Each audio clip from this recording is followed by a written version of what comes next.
Now we've established that to apply Newton's second law, we need to observe all the kinematics from the inertial reference frame. And so the vector form of this is that F, which is a vector, all the forces applied to the particle is equal to the mass of the particle multiplied times the acceleration of p as observed in the inertial reference frame. And we call this form of the acceleration part of the inertial kinematics, which also includes the velocity of p as observed in the inertial reference frame. Because recall that kinematics are the spatial-temporal description of motion, and in this case it's observed from an inertial reference frame, so it's inertial kinematics. We also have non-inertial kinematics, which are velocity and acceleration observed from any other reference frame. And we can express any of these quantities, the forces or the kinematics, in whatever basis that we want to use and whatever is the most convenient. And in addition to the bases, we also get to choose our coordinate systems. So for example, the polar coordinates in an inertial basis for a simple pendulum gave us a really nice equation of motion, in that theta double dot was equal to negative g over L, where L was the length of the pendulum, multiplied times sine theta. But getting to this final expression was actually kind of tough. Recall the acceleration term that we had. And although this expression isn't hard to get to, because we're simply taking the time derivative 2 times, there were plenty of opportunities as you're writing this expression to make mistakes. And the other problem that we run into is that by using this coefficient, negative L theta double dot sine theta minus L theta dot squared cosine theta, it's difficult to look at this expression and understand exactly what that means in terms of the basis E1 or this coefficient with the basis E2. And so what we'll do is we'll solve our mathematics problem and our interpretation problem in one fell swoop by creating a brand new frame based on polar coordinates. And we call this frame the polar frame. The polar frame seen here is a non-inertial frame that we're calling frame B, in which we have the polar coordinates r and theta that define the orientation of the frame, in which we have a basis vector E sub r that points from O to P. And E sub r is always going to point from O to P. E sub z shares a line of action with E sub 3, which is in the inertial frame, and then E theta is the cross product of Ez and Er. So let's start this out by writing out the explicit definitions of the reference frames. We have the inertial reference frame,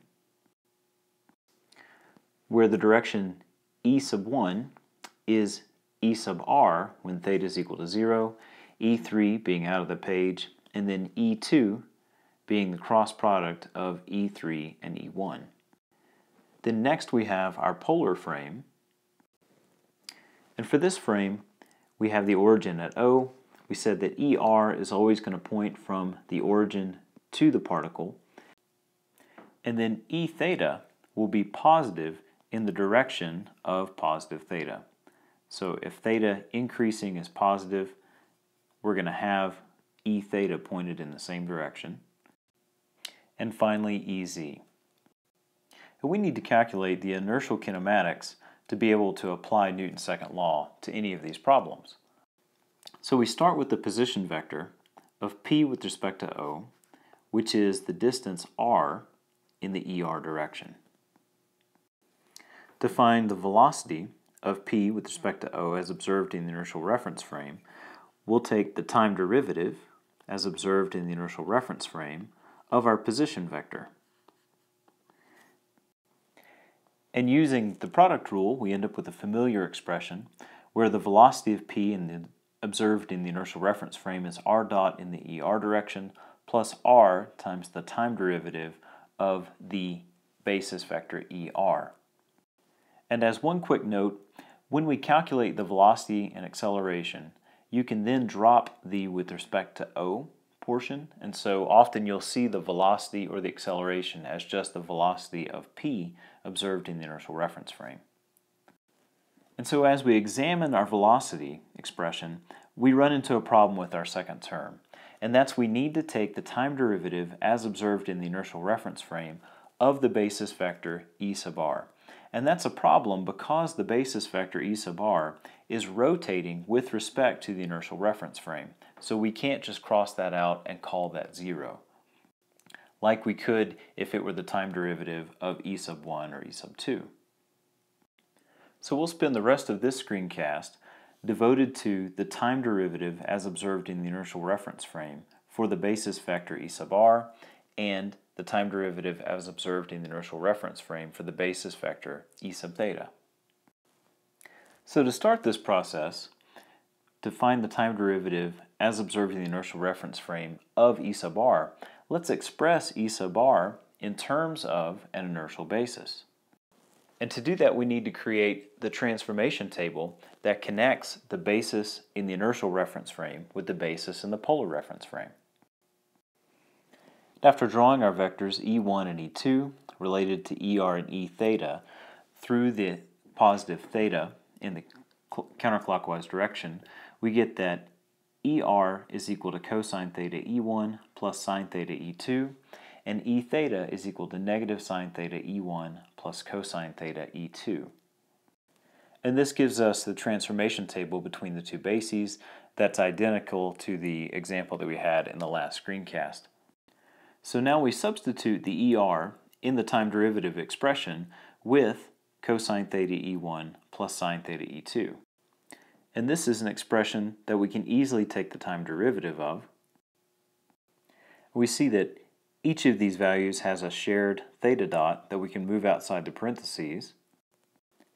And then notice that what's left inside the parentheses are negative sine theta in the E1 direction plus cosine theta in the E2 direction is, according to our transformation table, the same thing as E theta, because E theta is negative sine theta E1 plus cosine theta E2.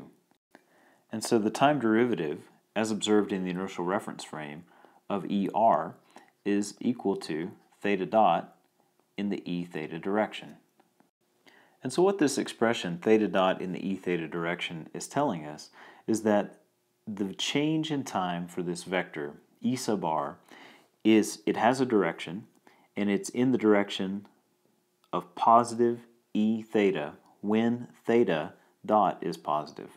So for an increasing theta, that's the direction of its change, and then its magnitude is that of theta dot, which is essentially saying that we've got this length, which is 1 multiplied times theta dot. And you may have seen that before. That's also called a tangential velocity. Let's do the same thing with the time derivative of E sub theta. And here we substitute in for the expression E sub theta, where E sub theta is equal to negative sine theta in the E1 direction plus cosine theta in the E2 direction. We take the time derivative of this expression. This gives us negative theta dot cosine theta in the E1 direction minus theta dot sine theta in the E2 direction. And then we take out our negative theta dot, which leaves a cosine theta E1 plus sine theta E2 left within the parentheses. And then we see that this is equivalent to ER. And so we get a simplified expression where the time derivative of E sub theta as observed in the inertial reference frame is equal to negative theta dot E sub r. Now using this information, we can come up with a more general expression to be able to calculate these values, so that way you don't have to memorize that the time derivative of ER is equal to theta dot E theta, for example. And so notice that theta dot occurs in the EZ direction, which is the same as saying that positive theta dot is counterclockwise. So let's define a new term, and this is omega with two superscripts, a B on the right side and an I on the left superscript. And we say that this is the angular velocity of frame B as observed in frame I. So in other words, if you're standing in the inertial reference frame and you're watching the frame B and you're watching its rotation, this is the perspective that this vector gives us. And in this case, the angular velocity of b as observed in the inertial frame is equal to theta dot in the ez direction. And so now we can rewrite these expressions as the time derivative as observed in the inertial reference frame of E sub r is equal to the angular velocity of b as observed in the inertial reference frame crossed with E sub r, and then the time derivative as observed in the inertial reference frame of E sub theta is equal to omega of b as observed in the inertial reference frame crossed with E sub theta. And these expressions using the cross products are going to hold true anytime that you use a polar reference frame and an inertial reference frame. And even better than that is that these expressions are even more generic and apply to any two reference frames as long as you know the angular velocity of one reference frame as observed in the other reference frame. So let's rewrite this in the most generic form possible. And here we see that the time derivative of the unit vector b as observed in reference frame A is equal to the angular velocity of frame B as observed in frame A crossed with that unit vector b. And this is where the unit vector b is fixed within frame B. And so with this generic expression, we've overcome that difficulty of being able to take the time derivative of a vector observed in one frame that's fixed in a different frame. And the key to this whole issue is knowing the angular velocity of one frame with respect to the other. There are very few expressions and concepts that we have to memorize in dynamics, and this is one of them. So commit this to memory and use this anytime that you have a time derivative observed in one frame of a vector, of a unit vector that's fixed in a different frame.